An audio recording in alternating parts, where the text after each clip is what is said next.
Oh boy, this is the moment I've been dreading. You got this. And now I have to actually say it. Sealamon? 青へ強がって飛び乗って風に流って青空昨日を超えろ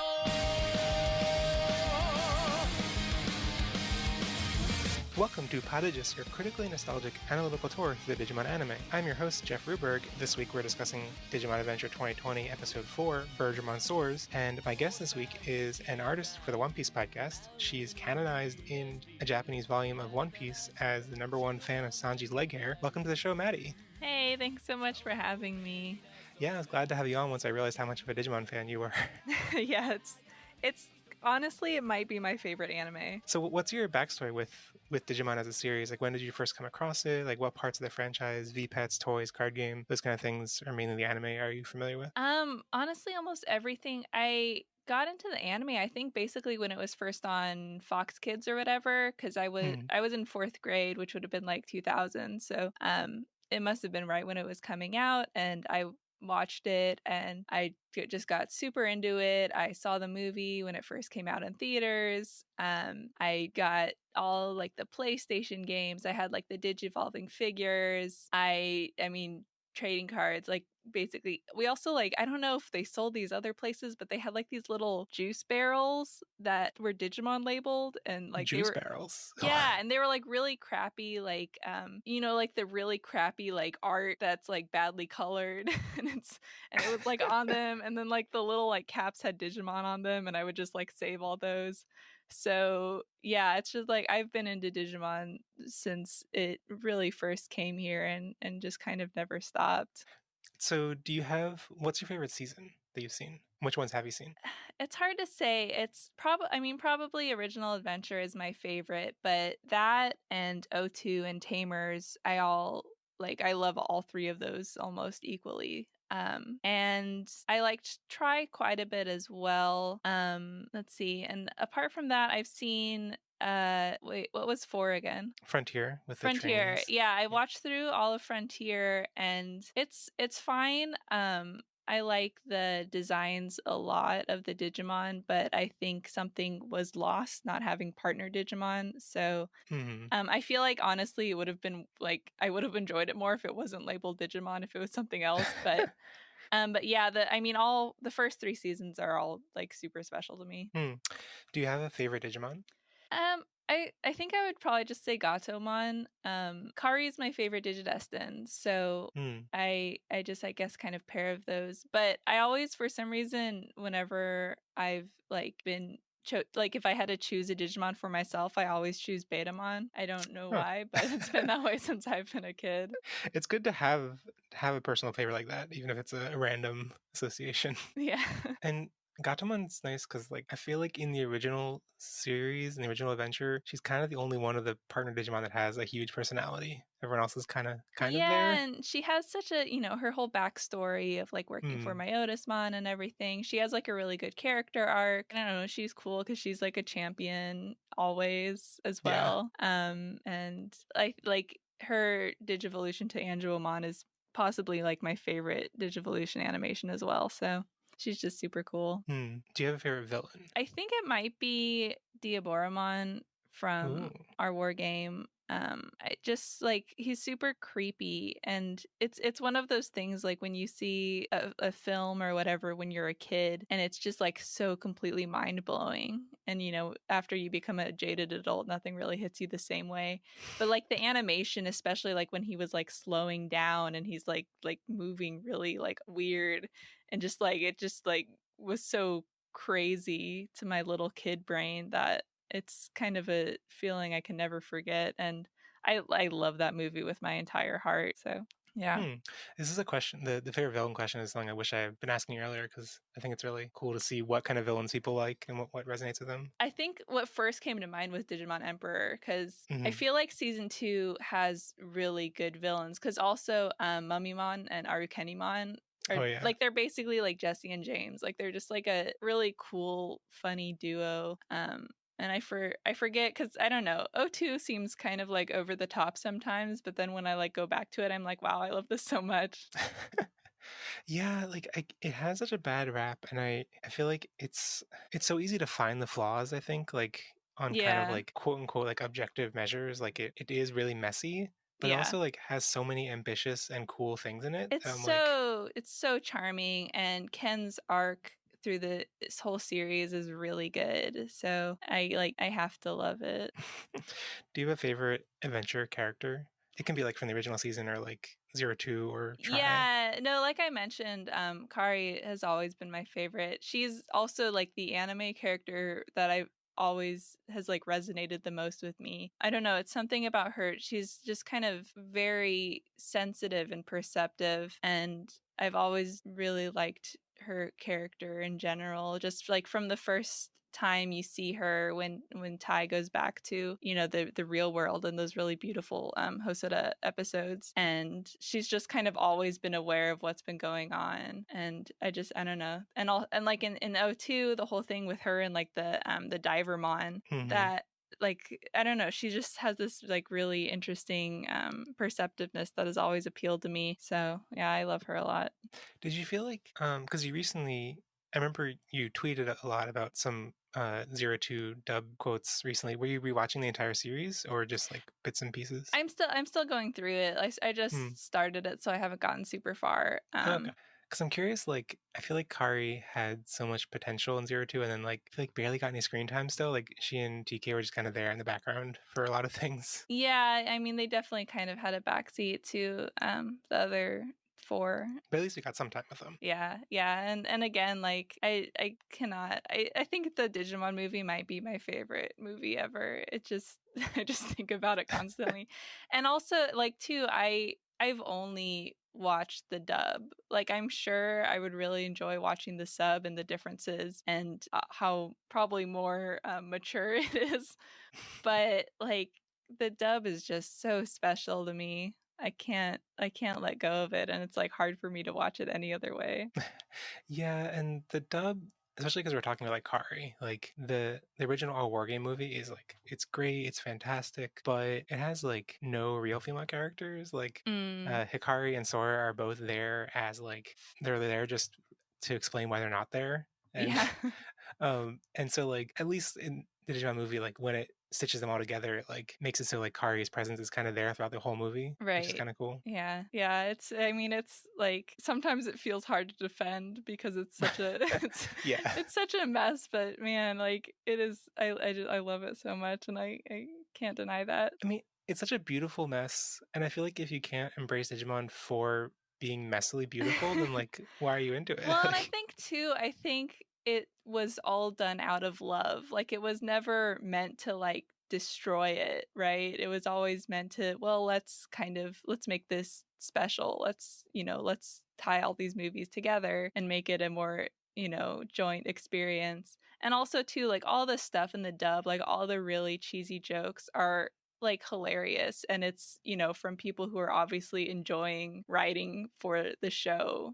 It was never out of hmm. malice. Right. Yeah, and just the fact that it was able to get like a huge theatrical run, like could never have that these days. So whatever they had to do, like It's oh man, like I remember the day I saw it so clearly, because it's like we watched an episode in the morning, and then I had like gotten so excited because I had found the soundtrack for the movie before the movie came out, and I like didn't realize they did that. So I was like, is this right? Like, is this CD even supposed to be out yet?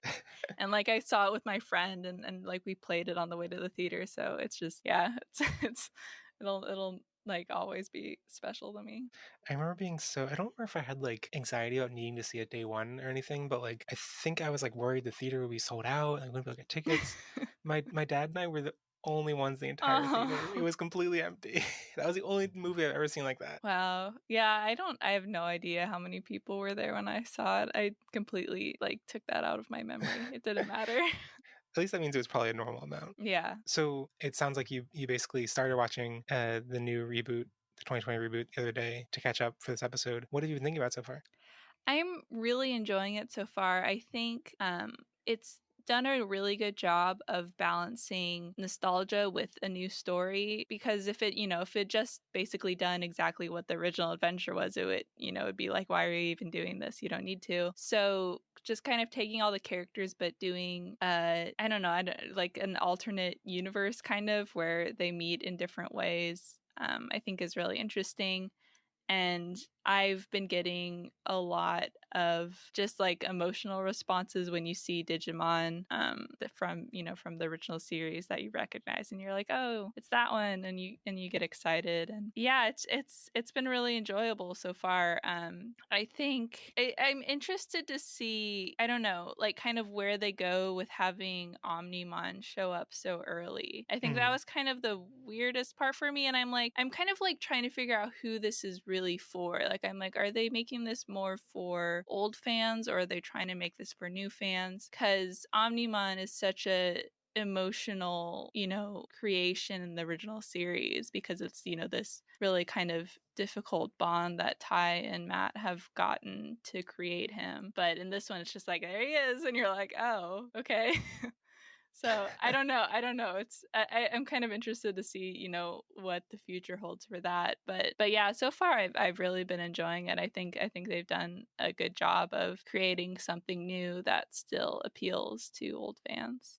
Yeah, I think it's balanced. It's done a really good balance of like giving us a new twist on adventure without us feeling kind of exhausted by always doing adventure. Like, especially after Try, I feel like it felt kind of like they were jumping back to adventure a little bit too frequently, considering that the series is kind of like what I think is so fresh about the series, that they do try new things. So like this feels like a really good balance of, okay, yes, it's still the adventure characters. It's still a lot of things you're familiar with adventure, but it's completely new. Yeah. And I kind of like the way they're handling their respective crests, where, instead of this whole fight, to find them and blah, blah, blah, it's basically the champion Digivolution is kind of, they have to act on whatever their courage or their love or etc., and then it'll cause the Digivolution to happen, which is, yeah, it's like kind of similar to the ultimate evolutions instead. Yeah, I kind of hope that it like still. I'm hopeful that they still need to develop them further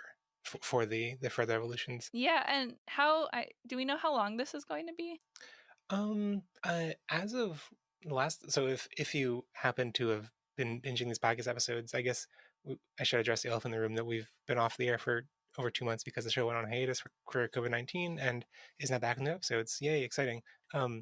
And when I last recorded, I think there was no idea, and I was still kind of like, maybe it's 12, maybe it's 26, maybe it's 50. I forget where this information was. There was something that confirmed that it was roughly 50. I think it was like, Oh, really? So like 2 seasons? yeah. Like, I mean, like Okay. the standard like Digimon season length. So Okay, interesting. so yeah, I think it's cool that like even for these early evolutions, they need to use it basically like ties into the crests, but in a way that's like the kids don't even know about it. So maybe the further evolutions like tie into it in a way that the kids are also aware of it, and and it progresses them somehow further. Yeah. I mean, honestly, I'm just excited to, keep watching it and see where it goes. Okay, so let's dive into Digimon Adventure 2020, Episode 4, Birdramon Soars, aka You Can't Spell Soar Without Sora, aka finally a single female character, aka Greymon still gets better animation. So just to let everyone know, for the spoiler policy for this episode, what's fair game is everything that was in the Crunchyroll episode, which includes the next episode title and preview at the end of the episode, but we will not be discussing there have been like text summaries for future episodes, so we won't be discussing those or the titles for anything past episode 5. So Maddie, what was your like quick impression of this episode? What kind of feelings did it make you feel? Well, like Sora and Biomon's relationship is really special to me, and so I got a lot of feelings just from them interacting. Oh, and also, by the way, I'm probably going to end up using the dub names for this entire podcast, because that's just No, that's totally fine. I know the Japanese names, but just kind of by reflex, the dub names tend to come out. But I really enjoyed just basically them getting into the digital world and really like I was just enjoying looking at the designs they used for the digital world in this series. I like that it's just kind of this gorgeous kind of semi-prehistoric land, but there's like these little lines that they draw from the ground and like on the trees and kind of these little dots everywhere that give it this kind of mystical feeling, and then having that kind of rainbow mountain in the background. So I really enjoyed in this episode just kind of getting to know the digital world and experiencing the new designs that they have introduced for that. Mm.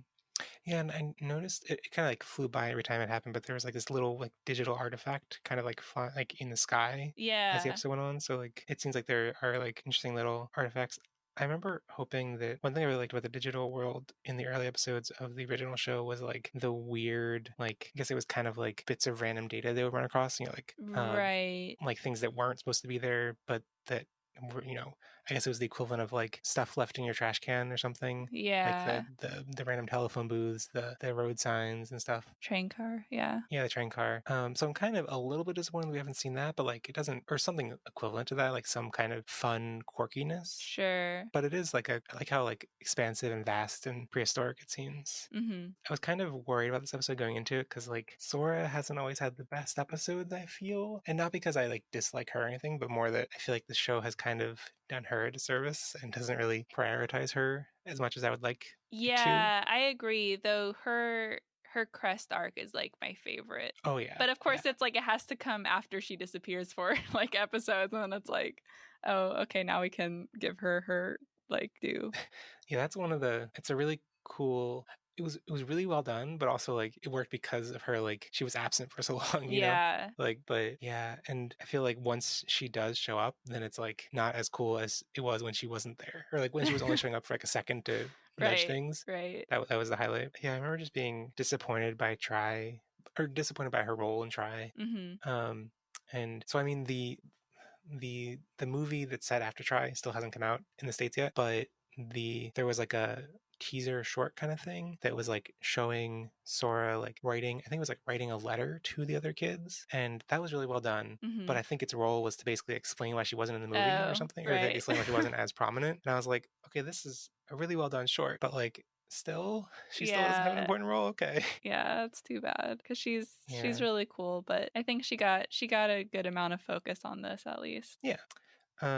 I also had a lot of expectations for this episode because it was like the first non-prologue episode. Mm-hmm. So it was like a lot of the like questions that I think we had going into the season were kind of delayed until this episode, because it was like, okay, the first few episodes were exceptional. They were this like little mini arc explaining, or kind of like the inciting event that introduces the world Digimon. Mm-hmm. So now that's over. What's the real show going to be like? Right. And, yeah, for sure. Yeah. So let's dive into like a quick recap of what happened this episode. So the episode starts off with Taichi reuniting with Agumon, kind of wonders where Koshiro is / Izzy, and then Sora comes out of the bushes instead. I thought, I mean, I already made this joke on Twitter, but like Taichi's comment when he sees Sora instead of Koshiro and is just like, yeah, I wanted him. Why is it you instead? Like I was like, was he going on a date with Koshiro? Like, oh my god. Yeah, well, it's interesting. I'm kind of excited to see because one, two, it's hard because I don't know how much of my information about Digimon is like dub exclusive stuff, but like Tai and Sora's relationship I've always really liked because it's always been kind of rocky, but they've always been close. And I think it's that kind of long-term, friendship between two people that might have an attraction for each other, but they don't really know how to deal with it. That I don't know. I found it. I don't know. I like their relationship a lot. So yeah, and I know the dub gets some like quote unquote blame for like pushing the shipping angle more in the movie than the original series did, but like they still have lots of chemistry in the show itself. And like there's that whole episode in 02 where Tai wants to like give her a Christmas present, is that right? Like there's the episode around Christmas. So like it wasn't not there in the original. Like that subtext is there. Yeah. And I remember when I watched Adventure in 02, like thinking about how Sora and Matt seemed so similar from a like they both kind of fall into depression holes, and like maybe they're too similar to work well as a couple. Yeah. Or like there's a debate between like, are they too similar to work as a couple, or do they work well because they're so similar? Sure. And actually, this episode kind of gave me similar vibes that like Sora seems very much like Tai Chi in terms of like, oh, we're in a digital. Okay, I mean, I have no idea what's going on, but like, sure, let's walk there. Cool. Yeah, she's like not phased at all. She's like, all right, this is let's go for it. Yeah, she seems like, I know this is kind of like, it's like heretical to say, but I was like, wow, she's very courageous. Like, does she have the crest of courage too? Like, she can have both. Like, did you feel like, because one of the complaints I've seen people mention out this episode was that like the kids are kind of feeling unnaturally cool with everything. Like they're just kind of like, oh, a Digimon? Okay. Oh, a dinosaur? Okay. Did you feel like it wasn't realistic, or did it like bring you out of it that she was so cool with everything? You know, it's an interesting question because I feel like maybe that's almost more realistic in its own way, because you think of like when you're a kid and it's like, what do you want more than anything? It's like, oh, I want a pet dinosaur and I want superpowers and I want all this cool stuff. And so it's like maybe having them just like accept it is more realistic in its own right. But again, you know, I think if they reacted exactly the same way they did as in the original series, again, it's like, well, you know, we've already had this. Let's see something new. So, you know, it's hard to tell because, you know, we're 4 episodes in, but I'm interested to see, you know, how they handle the characters. In total. Yeah, that's a good point that like in the original show they react to this like, I mean, I remember like Ty like flipping out when he sees Korma. I was like, oh my god, this is totally unbelievable because there's no way, this is so crazy. But like if kids have boundless imagination, like shouldn't they be more accepting of being isekai'd into a crazy world? Like maybe it's more of an adult reaction to be like, oh my god, what is this Koromon thing? Like, yeah, maybe it's more plausible for kids to be like, oh, Koromon, cool, yeah. Yeah, and I don't know, you know, in the I guess it doesn't make a huge amount of sense in the original series because they all had seen Digimon before. But maybe, I mean, you know, maybe they just all forgotten about it from when they were like really tiny kids. And I don't know if this series is going to have anything similar to that. Where, you know, they all saw those two Digimon fighting when they were little babies. And so, you know, who knows? I suspect that the way that the series seems much more like the original one was like, okay, here's like this group of kids, they're all together, they all get everything at once, like it's all like you're a set group except for Kari. But it seems so much more like preordained and like they were like a set group. This one seems so much more like they just happen to get pulled into things because they just happen to be around for a scenario. Yeah, it's definitely interesting how they're going kind of one by one instead of the just big group together. So and that way you're getting different interactions because you're not getting, you know, this kid acting in a group. You're getting what is the relationship between these two characters specifically. So that's, you know, that's also another interesting take that they're doing. Yeah, like I remember one of the things I really liked about the early episodes of Adventure was when Devimon like splits File Island apart and you get episodes with each random pairing kind of. Yeah. And so it seems like maybe it's just because of this intro arc. Maybe once everyone's introduced, then it'll be everyone all together. Or maybe it's baked into the DNA of this new show that it's like more about one-on-one interactions between different kids. Yeah, but I mean, I love how this one had started with Ty and Izzy's relationship because it's I feel like you didn't see them interact very much in the original series until like later on. Yeah, like in the movie when it's like and all like about especially them. in the movie, and they have a really fun dynamic. Because you have Ty's like brashness and Izzy's, you know, very specific kind of structured intelligence, and so they bounce off each other in a really fun way. Yeah. And not to get too crazy into game theory here, but like what is the thing that is unique to this like in the branding for this show? It's Digimon Adventure and then a colon. Like what is a colon but if not 2 dots symbolizing the connection between 2 characters? Okay. Who Interesting. knows? I don't know. Well, it's one of those things where it's just like maybe they just slap that on because they're like, well, we got to put something here. It has to be like legally distinct, even if people struggle to pronounce it. I mean, you know, Japan loves slapping on random punctuation in their titles, so. It does seem weird, like, why not make it fun? Like, Digimon Adventure, exclamation point. But, like, colon? Like, yeah, okay. No, that's definitely, I'm wondering if we'll understand that better on later. I mean, technically, it's not try, it's try period. Right. Try full stop or something. So, you know. Yeah. I guess this is twice that. Amazing. Yeah, so looking back to the beginning of the show, like after Taichi comes across Sora, he realizes his Digivice is kind of pulling him over to a poneglyph, basically, from One Piece. And he kind of like is able to read it magically. He doesn't know why he can read Digicode.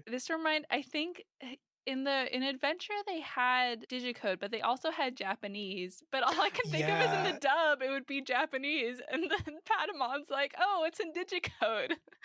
Yeah, that reminds like when they when he's looking at when he's looking at the tablet, my boyfriend, I was watching with my boyfriend, and he asked me like, is that Digicode or Japanese? Because he doesn't know Japanese, doesn't know what Japanese looks like. And I was like, well, it is Digicode, it's not Japanese, but like Yeah. in the original show, in the dub, they did call Japanese Digicode, so yeah, it's a fair question. So yeah, just bringing up that memory was pretty funny. Oh yeah.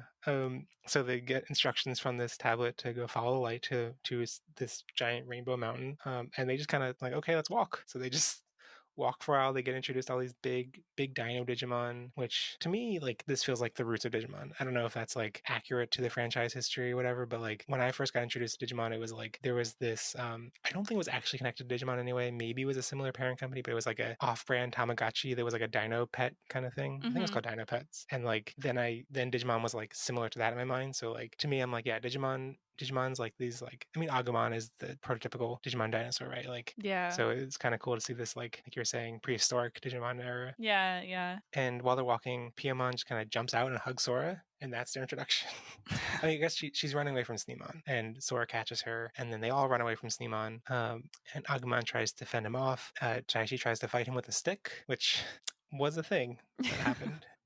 I half expected when Sneemon like cuts the stick in half. I was like, I mean, the way he's holding the stick, like, are they gonna pan out and then Taichi's hair is half missing? But that would be too far. That would be the direction we don't want to see the show go in. Yeah. Give him a different haircut, like that's too extreme. So then after Taichi's stick is cut in half and he realizes that fighting a champion level Digimon is silly. He should have realized that like when he was hitting giant sights with a little stick and like, but whatever, he's courageous. They all jump in a river. Oh, and we have when they're falling is you have like Sora hanging onto Biomon as well, which kind of like little baby foreshadowing to the evolution. Yeah, I thought that the way, I mean, it was kind of random how like Piamon just like happens to jump onto Sora, but the way that Sora like right off from the bat is just like, okay, this random Digimon jumped onto me, I'm just gonna carry them and run away while carrying them, while also carrying my other bag. Like, I think that does start to show her character that she is loving of this like entity that she just met. Yeah, I think it's very sweet. But she's also like not she's not like picking out and then finding like the fact that I think it does kind of say something that Piamon's the one that jumped onto her. But then as soon as that happened, then she immediately like grabbed onto her and ran with her and protected her. Yeah, I like that. I like that their bond is just kind of so strong immediately. Side note, but did you like the kind of the screen time they got in Try, where it was kind of like a reversal of the original episode? I think it was very upsetting. It's been a while since I watched it, but yeah, I think I don't know, it might have been too upsetting. Yeah, I remember like kind of appreciating on an intellectual level, like, okay, I see what you're doing, you're reversing the original scenario, but like it's not fun to watch. Yeah, especially like with everything they've gone through, you're just like, this is just painful. Yeah. So back to Adventure 2020. So like after they fall, Taichi and Sora like they wash up onto the riverbed, and Taichi kind of tells her everything. I guess he tells her everything about what went down, but she still later on is surprised to see evolution. So like maybe she didn't know about that, but I can imagine Tai not explaining stuff well. Yeah. Also, like once you see it for the first time, it's like probably a big deal. Like, yeah. And so then like Koshiro kind of calls on the Digivice and says that he also got sucked away, but to the, I forget what they're calling it. Like I think they're calling it like the network. Yeah, it's like the kind of transitional area. And I like how he still found a bench to sit on, like so he can still be just like when he was outside the station. No matter what world he's in, he'll find a bench to sit on so he can make his calls. And he introduces that he found Tentomon. This seemed a little bit jarring. That's like, oh yeah, and Tentomon's also here. It's like, okay. I don't know. I kind of liked it. I got really excited. I'm like, it's Tentomon. But yeah, I don't know. I mean, I think it's kind of how Izzy is, though. You know, it's like, okay, this one's mine. Here he is. Yeah, it's like it makes sense for him to be like randomly have access to other information like this. Like, oh yeah, also a Tentomon. Like, yeah. So this was kind of interesting because like for the first time, like he's not actually that useful. He's kind of in the dark, and it's Taichi and Sora that like got that random stone prophecy thing. So like they're actually like, oh, we know where to go, and he's like, okay, cool. Let me know if you find out anything. Yeah. And then Sora proposes, like, I guess it's a little convenient that the river just happens to go to the mountain roughly. So they are like, let's take. Also convenient. She's like, oh, by the way, I happen to be out shopping for emergency survival kits. Like, here's all this stuff. But this is my favorite moment of the episode. Like, the reveal that like this bag that she'd been carrying around we thought was just like a random shopping bag was like, oh, actually I've been like super prepared and like I happen to have all the survival gear. And like that moment where she's flipping open the like pocket saw and it's just like her gleefully smiling while she has this giant knife in her hand. I was like, great, you do it, Sora. Yeah, it's great. And she also gets her iconic hat. Oh yeah. So like I've seen people complain about this, like it feels too contrived that she just happened to have all the survival gear, and I can see that rationally. Like it does feel a little too convenient, especially since she just happened to be out shopping. Like in the original show, it's like Joe neurotically is prepared, so it's like okay, it's fitting that he would, and they're at camp, so it's like fitting that he would be the one at camp, the one in charge of the group to be like, here's all the survival gear. So like that's more logically fitting. This is like okay, that's convenient, but I think the original series, as much as I love it, has a lot of frustrating sexist tendencies. And one of those tendencies is that like the guys tend to be more like important to plot details like this. So the fact that it's like, oh, Sora's the one that's prepared and Sora has all this stuff and like she's the reason they're able to survive. I was like, do it. Yeah, cool. I like that. That's so much better. In the original though, too, didn't Mimi have a bunch of food? Yeah, I forget exactly. She had like I don't know why she had so much food. I remember she had a compass. Yeah, okay. Yeah. But like she had a compass and then the compass didn't work. So I think it kind of ultimately was like a joke about how her compass didn't work, even though it wasn't her fault. So yeah, not fair to judge her. But yeah, I mean it's obviously like a plot device, but that's fine. Yeah. And Piamon wakes up and mentions waiting for Sora, which she seems cool with. She hasn't like creeped out. I would be kind of creeped out, but they haven't gotten to that yet. So then they build a raft, and I mean they build it off screen, and then they just are on the raft. Next scene, Piamon thanks Sora. They agree to fight together, but then they hit some rapids, a cave. Agumon breaks a block, but then oh boy, this is the moment I've been dreading. Okay, You got this. You can do it, Jeff. This Digimon, which I've seen a lot, but had never actually been in an anime before, and now I have to actually say it. Sealamon? Yeah, there you go. Oh, you know, Sealamon? you had it. Sealamon. So it's spelled Coelamon. Right. But it's Sealamon, named after a coelacanth. Coelacanth. Yes. Are they prehistoric or are they just like extremely rare? Okay, so sorry. Time for my rant on coelacanths. They're really cool because basically they're prehistoric fish from the time of like Tyrannosaurus Rex. And they were thought to have been extinct because they had, these fossils of them. But then in the 1930s, they found like a living one. And we're like, oh, okay, I guess these things are actually still alive. So basically, they found like a living fossil. I mean, it's the equivalent of finding like a dinosaur, basically, because you're just like, this thing has been extinct forever. But then all of a sudden, you find a living one. So they're really cool because of that. Though they think, like more modern analyses, they think the species may have changed quite a bit from its prehistoric state, but it's just like that story of them is quite cool. Yeah, the pronunciation of this name, coelacanth, confused me so much because like supposedly it's derived from Latin, which is derived from Greek, and I'm like, I'm not an expert in either of those, but like I think I know the basics of how ancient Greek is pronounced. I know the basics of, I say Latin for 6 years in school. Like, well, Latin doesn't have soft C's, does it? Like all its C's are hard.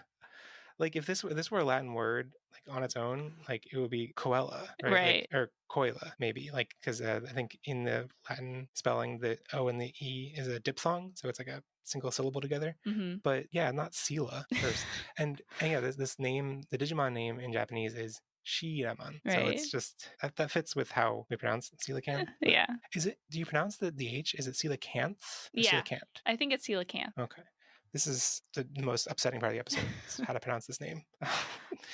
But it's cool that like just the fact that I have to think about how to pronounce it now reminds me that like, oh yeah, this Digimon, which I've seen designs of in games and stuff, but it's never actually been in an anime before. It's never been featured like this. Yeah, and it's one of those ones where you're so used to like the weird like trading card game art, like the really like kind of intensely shaded, hyper detailed art. Yeah. So Agumon evolves to fight Sealamon, and we get this fancy transformation sequence. I know this was kind of like a moment that people have been waiting for because we'd seen in episode 1 Agumon transformed into Greymon, and it was not a stock evolution sequence. It was diegetic is not the right word because that applies for music, but it's in universe. It's not like in this stock sequence. I think it fits a modern anime. I think I think transformation sequences might be seen as like cheesy now. Like we're so used to them from like the 90s because that's like everything. Everything was transformation sequences, but I think it's good the way they changed it up for this. Yeah, I think the way they did it for this stock sequence felt like it captured so much of the energy of the original non-stock sequence that like it basically has like most of the benefits while being reusable. So like, okay, like I would like to see it again. So sure, if you're gonna show it to me in a couple episodes, like great. If they're gonna show it like the original show occasionally did, where it's like, okay, we see all evolutions, see it 8 times or something, like okay, that could get tiring, but for now it seems really cool. Yeah, and it kind of reminded me of the tamer evolutions a little bit, just because you have because like in those it's like they're like, I don't know, like their skin strips off and you have like their form evolving, and you kind of had that a bit where they're kind of this just like orangey digital color and you just see the form changing and then you get the skin on top. Yeah, I think especially like that tamer sequence has some kind of like unsettling body horror. Like it's their skin's being torn off and it's Yeah. like they're kind of And screaming. yeah. It's like, are they okay? And this similarly, it's like Greymon's kind of screaming and like his horn pops out of his head like as he's screaming. I think it's like okay. Yeah, they're pretty intense, but I think they did a good job. Yeah. But we'll get to it. So then Greymon basically has Seelamon preoccupied. So then Sneemon attacks the raft and snatches Piamon, and Sora, I guess, climbed up on Sneemon at the same time and trying to help Piamon. And then Piamon gets out of Sneemon's mouth, attacks. The two of them fall down, and as Sora's falling, Piamon grabs out to Sora. They hold hands in a very emotional moment. And I guess in that moment, Sora gets Digivice. It was kind of, I had to like carefully scrub through the episode. I was like, I don't think she had one until that moment. Okay, I didn't pay attention to that. I mean, I definitely like when I first watched it, I was like, I guess she has a Digivice at this point, but I don't know when she got it. And then like, yeah, I think this is the only time where it's implied she had one. But yeah, Piamon evolves, and this is where I'm kind of like, okay, I love the idea of the show trying to do these in-universe evolutions that are more dynamic, but all Birdramon got was like, it was like a leg. Yeah, like a leg poked out through the wall of flames, and then it cut away to Taichi instead. Yeah. And then when it cut back, then it's Birdramon. It's like, oh, definitely a little disappointing. Yeah. So I'm hoping that this is like, each each evolution gets like a in-universe shot the first time, and then they get the stock sequence. And that hopefully that means that we get another reroll of like maybe the Birdramon stock sequence is much cooler. But I kind of am worried if this was the like, but also we don't know at what point the production of the show was affected by COVID-19. Like, yeah, that's definitely true. So keep an open mind. Right. I assumed that it was just affecting the voice recording since it was like, so abrupt, but maybe it was further up the pipeline of like maybe it actually did affect animation production. So like, yeah, we should, maybe grade it on a bit of a curve because we're all going through this global pandemic. Yeah. But yeah, so Birdramon beats Sneemon, Greymon beats Seelamon. Cool, I guess. they do their things. Yeah, the fight, especially between Birdramon and Sneemon, was kind of like, though they put in the like song in the background, that definitely got me pumped. Like anytime it's a Digivolution and then like a song with lyrics in the background, I'm just like, oh yeah, this is it.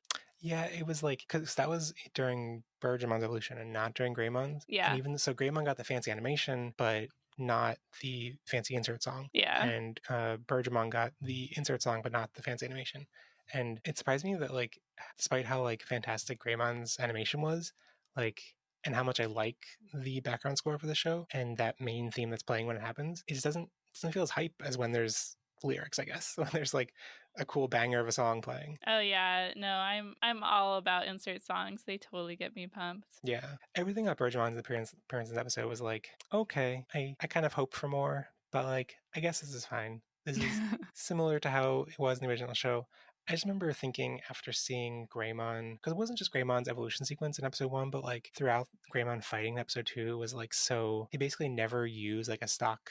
Like in the original show, it would be like, oh, he has, I forget what the attack names are called, but like had this one like fire Nova Blast kind of thing. And then it was that basically same animation reused over and over again. Right. But in episode 2 of the show, it was like every time he attacks, it's unique. Every time it's like completely dynamic. And it's like, it seemed like animators are having tons of fun, like animating him as much as possible. And I kind of like in my head was like, oh man, taking this kind of animation to Birdramon maybe it'll be like fully, like you'll see the fire moving on Birdramon's wings and it'll be completely dynamic and it won't just be this like, typical like a drawing of fire that is completely flat. I think the most disappointing part of this episode was her attack. The like meteor wing. Yeah, her meteor wing. It was just like Birdramon and then these kind of cheesy fire graphics coming out of it. So I was kind of like, oh, that wasn't great. But yeah.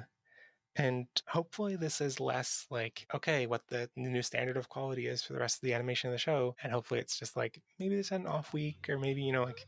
Yeah, it's one of those things where it's kind of hard to tell until you get further in. Yeah. So in the aftermath of the battle, Birdramon suggests they fly the rest of the way. And we see Ogremon was waiting, watching, kind of. That got me excited. Yeah, I'm excited for Ogremon. I'm a little bit worried that like he's such a fan favorite, and like we know, like we're so used to him being a bad guy but also a good guy. Yeah. I'm like, I hope they're not like shackled by that, but also I'm excited to see him anyway. Yeah, it'll be interesting to see where they go. He's so campy and like so. Oh yeah. Yeah, should be cool. And then we get a random cut to Koshiro and Tentomon, and we're like, why are they showing this to us? And then they get swallowed by Waymon, and then that's the end of the episode. Yep. So I guess we should get into some listener questions. So these came in from Twitter, and we basically post a call for listener questions soon after the episode comes out. So, if you want to get into next week's episode, then that's how you can do that. So at Chilizy Artist asked, how well do you think the animation for this episode held up compared to the 3 episodes that aired before the pandemic put the show on hiatus? I think we've kind of mentioned it in passing, but like my impression is that it's fine. What did you think? Yeah, I honestly, even though like I'm an artist, I am really bad at noticing animation quality unless it's like really drastically different.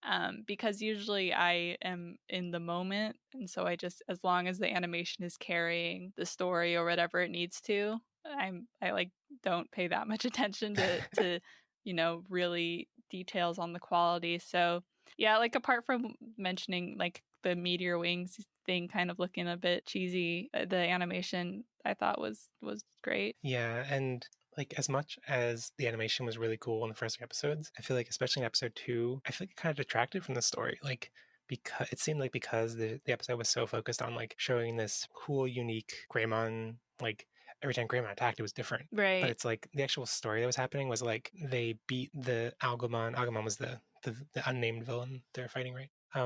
They beat the one form. They thought it was defeated. He wasn't defeated. They beat it again. They thought it was defeated. It wasn't defeated. And they fight it like, and so it was like, I feel like the episode by the end felt very repetitive. Yeah, I mean, honestly, for me, story is above animation quality always. So even if something's super beautiful, if it's not interesting or emotional or anything like that, then it's not gonna work for me. Yeah, and at least this episode had like, as much as I feel like the animation quality was subpar and like I guess it was kind of surprising after going from the first 2 episodes to, I feel like a lot of the moments in this episode remind me of the original show, which when I say it that way, it doesn't feel like this animation from 2020 shouldn't remind us of animation from 1999, like, especially because it's notorious for being not that great even then, I feel. So that's a little disappointing, but it's like it still had the transformation sequence. It still had a moment. Like even with that, there was still like someone's reaction to the episode could still be like, oh my god, that really cool animation in this one sequence. Yeah. It's, I mean, like as long as it's not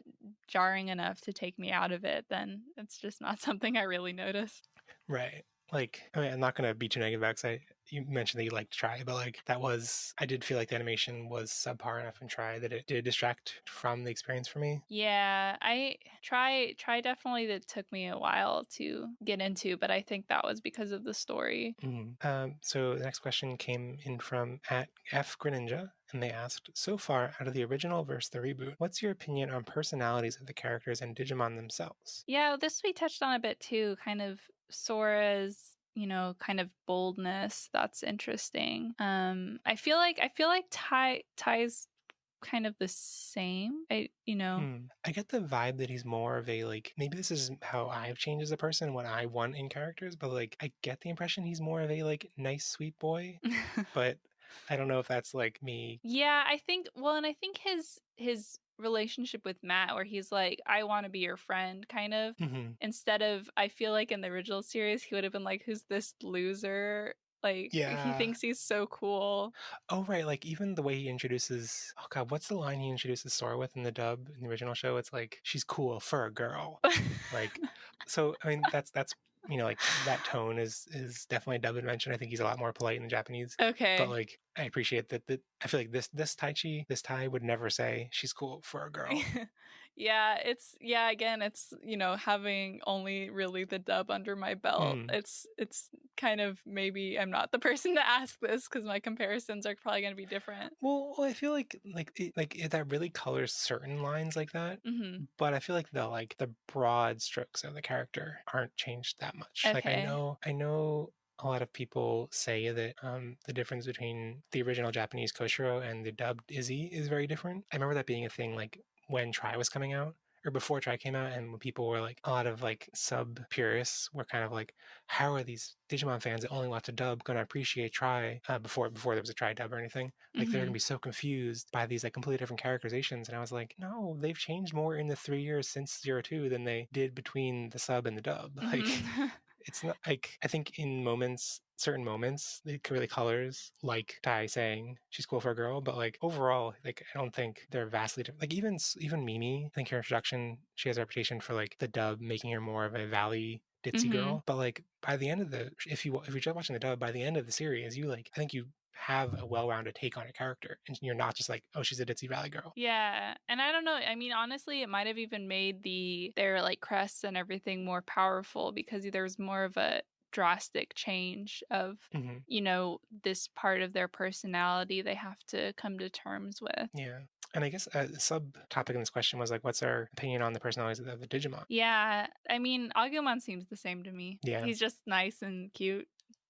Biyomon, I guess, would be the most interesting one, maybe, because she seems more meek. But I don't know. I do like her, just this kind of this sudden attachment she has to Sora, and just the way she just feels so comfortable around her. Yeah, I think the biggest difference in this episode, comparing it to Sora's first like focus episode in the original show, is that episode was so much about like Biyomon is like attached to Sora because she's my destined person, and Sora is like, oh, I don't feel comfortable with this. Like, I'm not used to, or like she's not like comfortable with that kind of love, and so she like is hesitant and like kind of pushing away Biyomon until the end of the episode. And they don't have that struggle in this series. Like, they get along well, and I think that's fun to see. I guess I'm a little bit disappointed by like not getting to see that like darker side of Sora's personality yet, or like seeing her issues yet. Mm-hmm. But I guess the way I'm phrasing it, like I'm hopeful that we will see it eventually. Yeah. And we'll get to explore that. Yeah, they definitely feel maybe a little flatter than in the original series, but again, it's just kind of like, oh, it'll be interesting to see where they go with this. Yeah, like I think it's still so early. Like, even though like I'm comparing that episode in the original show was also episode 4, so it's like I am comparing episode 4 to episode 4, but like Sora was like just introduced. Like at least in that point of the show, it was like they were in the digital world since episode 1. They were in there for 4 episodes. So like, but at this point in the show, we just got into the digital world. Like the first episodes are kind of a separate thing. So like, I think we're still very new, and there's still plenty of time to see other sides of these characters. I also feel like, again, I think this might be my own like graphing my own personality on this thing, but I feel like Izzy or Koshiro seems so. I'm much more interested in Koshiro this time around than I was in the original show. I don't know why. I think a lot of it was just his introduction. I think was really great, where he's like comes to Tai's door and he's just kind of this little responsible boy trying to do this little survey. I think part of it too is he seems distinctly younger. In the original adventure, even though I guess he was still a grade younger, he seemed the same age as the others. But in this one, he seems more of a child than, like, in comparison. I think it also, like, the structure of the original show where they're all straight in the digital world and like he is the one who has the information, made him seem kind of like a killjoy, or kind of just like, oh, he's there to convey information, and like, he just has the knowledge and he's just a nerd and whatever. But like in this, like the way it's kind of like structured more organically this time around, like makes me more like, it's more about his relationship with Taichi. The fact that he seems like he's shy and nervous, and as soon as he like, comes to Taichi's door and Taichi's like, oh, come inside, and he's like, oh, what, we just met, but you're my friend now? Like, yeah, like that feels so much more organic. He seems like like you mentioned with Ty as well, he seems sweeter. Mm-hmm. Yeah, I think in the original he's just kind of the nerd, and it's like he's all his deliveries are just kind of are more flat. They're like, well, here's the knowledge. I don't have any emotions to go with it. So the next question came in from at Austin LC23, and they asked, how did you feel about the evolution sequence? And they also added that they said, well, I liked the visuals, the song felt generic and didn't really hype me up like the past ones.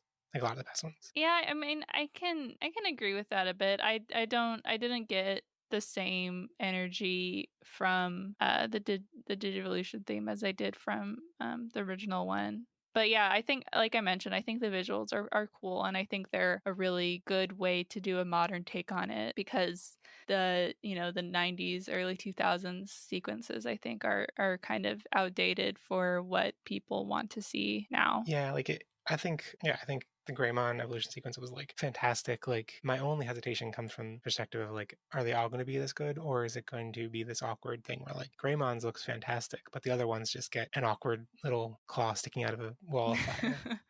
yeah, it's again, it's hard because it's kind of like, well, we'll see on a lot of these, but that's how it is. So yeah, do you have any final thoughts about the episode? Not really. I mean, I thought it was a good episode. I didn't think it wasn't like mind blowing, but I thought it did what it needed to do. I think for me it was most exciting just seeing some of these characters, seeing Ogremon and seeing Tentomon and seeing Waymon just pop up. I'm like, yay, I know these guys. Yeah, they did a good mix of like these familiar faces like Ogremon, Waymon, etc., but also like having new faces. Yeah, like Stegomon and stuff. Yeah. I feel like looping back to my original, like, oh, all these questions we have about the structure of the show, they're kind of punted off in episode 1 until the real show began in episode 4. And I feel like some of these questions were answered. I think most of the questions that were answered in a kind of like, oh, okay, like the flashy animation of episode 1 to 3. It's kind of like, oh, I guess this is probably what the show's going to be like, but also like we don't really know. Like this could be an off week. It could be any number of things. And I think the biggest question I had was like, okay, what's the structure of the show going to be? Like, are they going to? I especially wondering this before episode 3. Episode 3, it kind of was like, oh, they go to summer camp and they don't go to the Digiworld. And I was like, okay, I guess never mind. But up until that point, I was like waiting for the camp to happen. I assumed they would all get sent together. And apparently that's not the structure. It seems like it's more organic and like about these like pairings.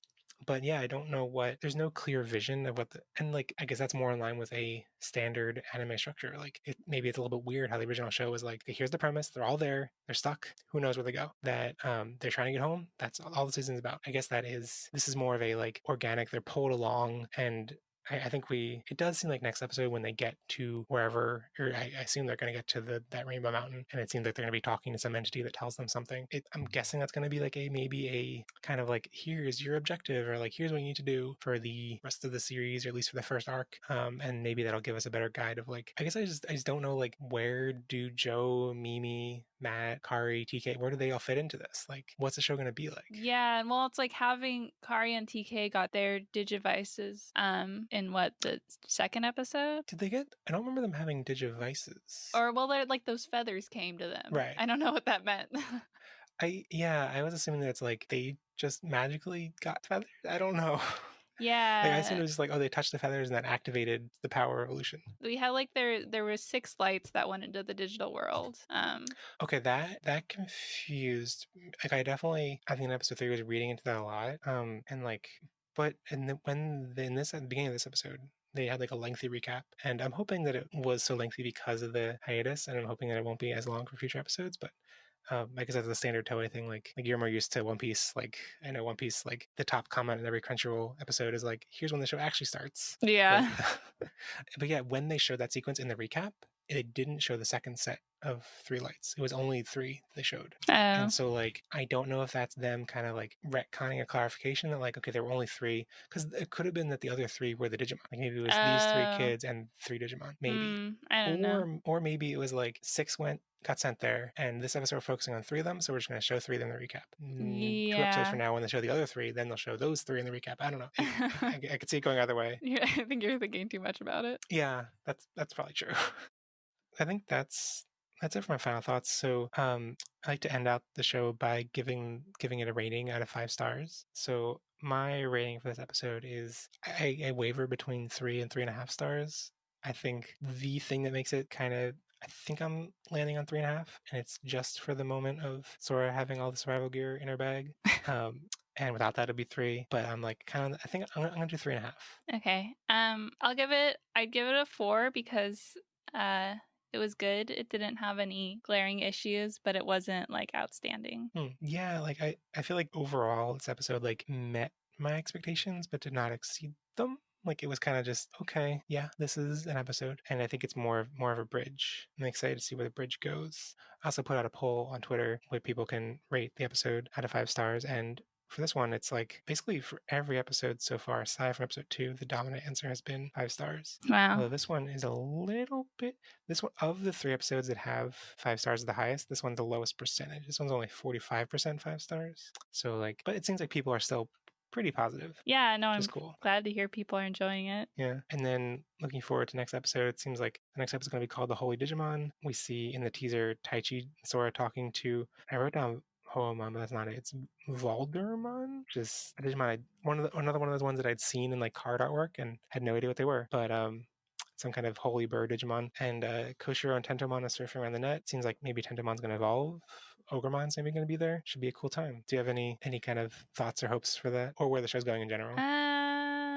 Nope. I'm just looking forward to it. I think the only thing that I'm really like has sparked my curiosity is like Matt and TK and kind of their relationship and their living situation and stuff. So that's kind of the one thing that I'm really like waiting for. Oh yeah, it seems like Matt's living out in the country. Yeah, like with his grandma or whatever. Yeah, that should be a cool, interesting twist on the dynamic. Yeah. All right, so before we close out the show, I wanted to take a moment to recommend something else, some other kind of media in the world that people might enjoy. So I'm going to recommend Penguin Drum, which is an anime from 2011, 2012 or so. It's kind of currently all I'm thinking about because I'm in the midst of binge watching it to review on my other podcast. But it's so fantastic. I think it's like it's definitely one of my favorite anime.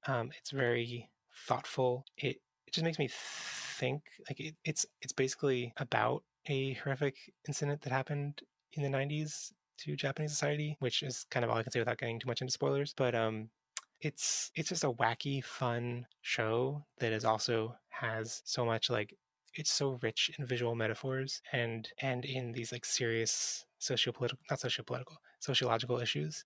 So I definitely recommend people check it out, even if it's just for the fun penguin antics. If you like this episode, please leave a review on Apple Podcasts. Make sure to subscribe on YouTube, Apple Podcasts, Spotify, or wherever else you listen to podcasts. Follow Podages on Twitter or Tumblr if you want gifts, ship posts, or a bunch of retweeted fan art. And share the podcast with your friends who carry around a shopping bag full of survival equipment in case you get isekai'd on the way to the train station. I'm Definitely Jeff on Twitter. You can also check out my other general anime podcast called Love It or Weeb It. Also did an episode of that podcast a couple weeks ago, which is season 2, episode 7, reviewing Digimon Adventure episodes 1 to 3, which was, I think, pretty cool because I got to show Digimon to someone who had never really seen any Digimon before. And we kind of, like, we talked briefly in this episode about, like, is this show meant for a new audience or a returning audience?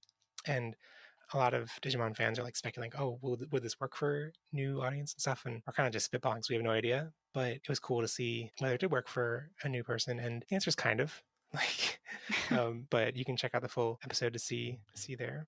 So thank you so much, Maddie, for coming on and talking about this episode of Digimon. Really appreciate your perspective. Do you have any social media people can check you out? You can find me on Twitter at the letter O, that's Raspberry. I post a lot of art. I posted some Digimon stuff in the past couple days. A lot of One Piece, and also I've been watching Hunter x Hunter, so a lot of Hunter x Hunter lately as well. I'd seen the recent like Hisoka artwork. Is Hisoka a favorite? I don't know yet. How far are you? I think I'm only like maybe 12 or 14 episodes in. Like they're still they're like in the forest with all the badges. Mm-hmm. So, but I'm really enjoying it. So. Cool. So thanks for listening. Bye. And remember, never stop digivolving.